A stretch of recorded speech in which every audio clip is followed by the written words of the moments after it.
Welcome back. So when we last left off, the guys were finishing the layup for the first of the lower Strake skins, and so here you can see they've actually removed the bag now. So this is Thursday.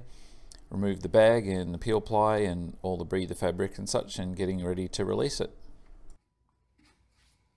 And here it is, not only released but also been trimmed off already. So there you can see the primer that was sprayed on the inside of the mold is now part of the part.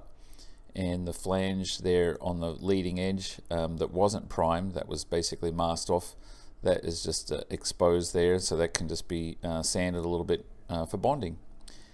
So anyway, next thing, it's on to doing the second one. So this is the one for the other side, and as you can see there, Jeff is just getting organized with the carbon for the first layer.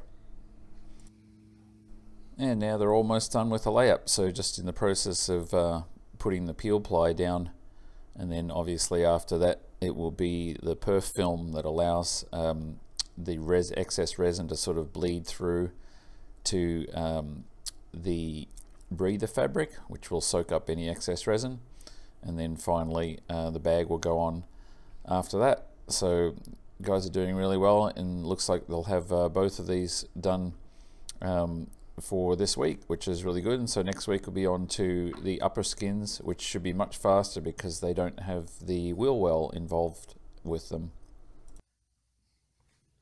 And here's the first one now, oriented how it would be sitting on the aircraft, and also with the back wall of the tank just sort of sit in place there to show you how that sort of mates. And then that sort of area that's closest to the camera there is kind of like an access area for bolting and being able to get access to the flight controls and stuff, so it's not actually part of the tank.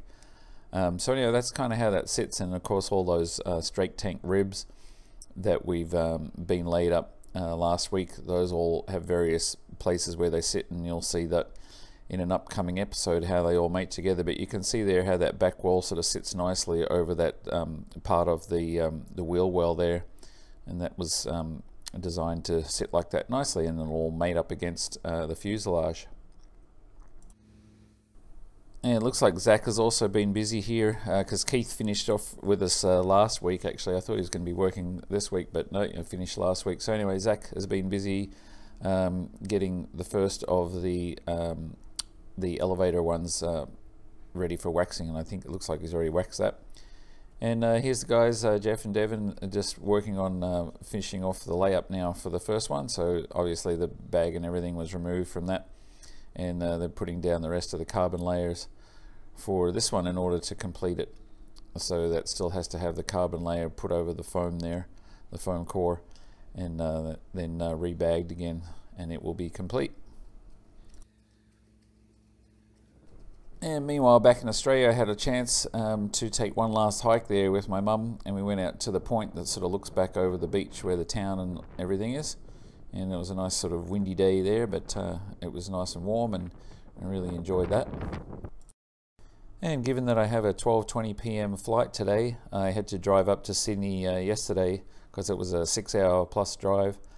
So I did that, and then I'm staying in a hotel right opposite the Sydney International Airport there, and this is the view from the room, which is kind of neat.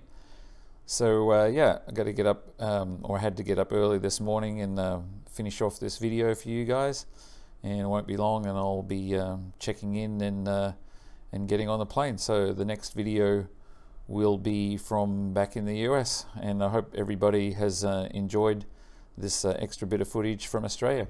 So until the next update, thanks for watching.